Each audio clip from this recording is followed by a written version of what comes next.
Hey there. Today, in this broadcasting, we are going to review some key components during the progressive era. What happened during the progressive era? Some of the acts we're going to talk about in this broadcasting. Number one, distinguish between the merit system and the spoil system.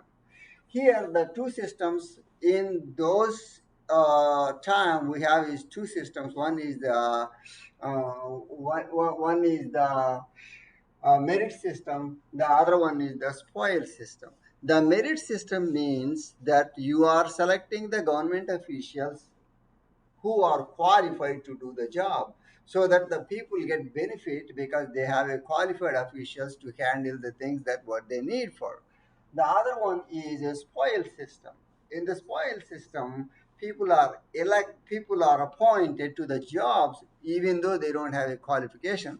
For example, if you are relative to somebody, they will hire you to do the job that you're not sure how to do it.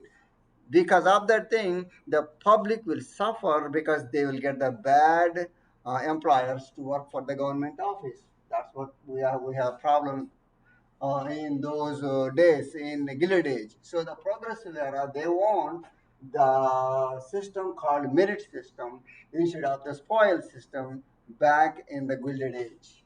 So the next one is 17th Amendment. What is the 17th Amendment and what it is important? Before 17th Amendment, the senators, that means the rulers who make laws for us, was appointed by the political party. In that case, you don't know what kind of leaders you are getting because they are not choose or elected by the people. Now this amendment allow the people is going to elect their senators so that they will represent to the people. That's what this is. In democracy, people are the leaders. They are the one who have a right to choose the leaders for them to make laws for them. That's what this happened in 17th Amendment. The next one we need to talk about is recall. What is recall? Recall, you heard the word recall, something bad, the food is bad, the companies recall the food. Medicine is bad, they recall the medicine. Here, the recall we're talking about is any government official. Look here, call the elected official back if they are not doing their job. Is called a recall. That's what we are talking about in this time. The next one is what is an Australian ballot? Australian ballot is nothing but a secret ballot system. The secret ballot system is when you go to elected to the government officials or a senators, whoever you want to vote for, you go vote for them when the people are not watching who you are voting for. That is what called the Australian ballot, is also called a secret ballot. Why we use the secret ballot? Because you want secret. You don't want to disclose who you are vote for. Why this is important? If the people know that who you are vote for, the other people who you did not give the vote, they may be biased against to you. They may be harm to you. Therefore, the secret ballot or Australian ballot is very important to secure the democracy. The next one is define initiative. What is initiative? You are initiative something. What you are initiative something is like you call your senators, ask them, hey, this law is bad for us. Or you can ask them that we need some new law to secure the people. So that's what you call. You can do change the law or to make a new law is called initiative when the ask the lawmakers to do some changes or make new laws. That's what the initiative is. The next one is referendum. Referendum is nothing but get the people opinion, what they think about it.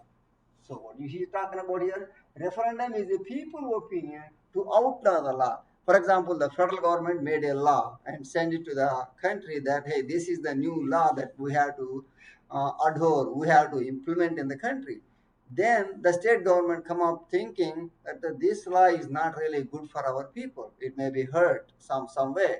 So that what we do it is um, we call the referendum. Then the people opinion. Then people say that no, this law is not good for our state. Then we outlaw the law in particular state. That's what the referendum. That's what the referendum is. Now the next one is trust buster. The trust buster is nothing but talking about the monopolies. The monopolies are also called as a trusts. So during the Teddy Roosevelt, the President Teddy Roosevelt don't believe in monopolies. He believed to giving an opportunity to the small business people and middle class people. So what he did was he made a laws to regulate the big businesses to stop the monopolies. That's why we call him as a trust buster. The next one is The Jungle was a book by the Upton Sinclair which showed the ugly side of the meat packing industry. After Teddy Roosevelt read this book, he was so crossed out that he pushed the Congress to do what two acts in 1906. Upton Sinclair wrote a book on the meat industry. He is a muckraker, he's a writer. He wrote about the meat industry condition in those days. The rats dying on the top of the meat, the rat poop on the meat, people pee on the floor when they're working in the meat industry. So those are pretty unhealthy condition going on in those days. When Teddy Roosevelt wrote that Upton Sinclair book, The Jungle, then he realized that he wanted to make a law to regulate the meat for the best interest of the people. So that he initiated the Congress to pass the two laws in 1906. One is Pure Food Act, the other one is Meat Inspection Act. Those are the two acts that he made. Now, next one is what act was passed in an attempt to prevent the unfair railroad rates? This is Hepburn Act of 1906 again. The Hepburn Act is nothing but stop the railway companies to make a shady deals. That means they charge too much some farmers to transport their food. So Teddy Roosevelt don't like that way that railways are treating these farmers. So he come up with a Hepburn Act in 1906 to stop that kind of shady deals. Some of the questions we're talking about is true or false questions. These questions are talking about that label each statement as a true or false. The first one is the progressive era was a time period in which the citizens came together to attempt to rid America of the serious social issues. Yeah, that's right. The serious social issues is bad food condition. People are recruiting based on who you know. These kind of things. Some bad laws are coming in. All that thing that we're talking about it. We want to overcome. We want to make progress towards to make changes and then to grow. So that this statement is true. That's what I say here. The next one is the progressive era was a time period in which the citizens pushed to have a more government involvement and become more active in the country's politics. Yes, that is true. Why? You see, the Teddy Roosevelt, he made so many laws. Through those laws, he entered into the people's business. He want people happy and safe. So that so many laws came out here. For example, 1906, Hepburn Act, Food Act, and Meat Inspection Act. All these acts is coming mean the government is coming into the people life in order to take care of them, in order to give the best interest, so that this statement is also true. The next one is the populist started out as a group of Western farmers called grangers. Yes, that's right. The grangers are the initially started the westward farmers, a small group, and then they turned into a political party. So that's also a true statement. So then later on, these grangers is also called populist, and then they contested in the election. At that time, when they try to go to the election, they join with the Democratic Party and go to the election, but they lost the election. That's a different story. But the statement is true. The next one is the populists supported the free coinage of silver. If the silver price increased, the farmer crops would increase in price. Yes, that is true.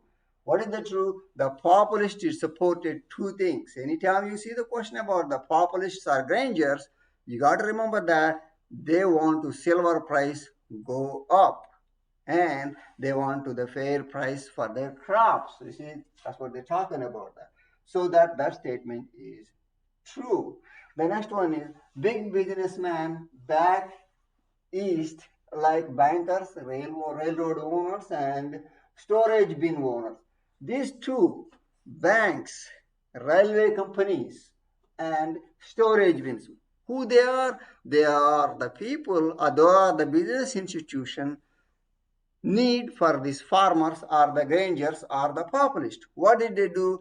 The bankers not fair for these people. The railroad charged too much. The storage bin charged too much to store the farmers' food. So what happened? These big businesses not favor to the populist. So did not want the populist to have their way with the coinage of silver. They wanted the prices of silver to remain the same, that the gold would remain expensive. That is true. So these are the key components that we got to keep in mind before we take the 9 weeks exam. If you go through over this, and when watching this video, you are welcome to take some notes and review it before the testing. You will be great, and you're going to do a great job on your testing. And thank you for watching.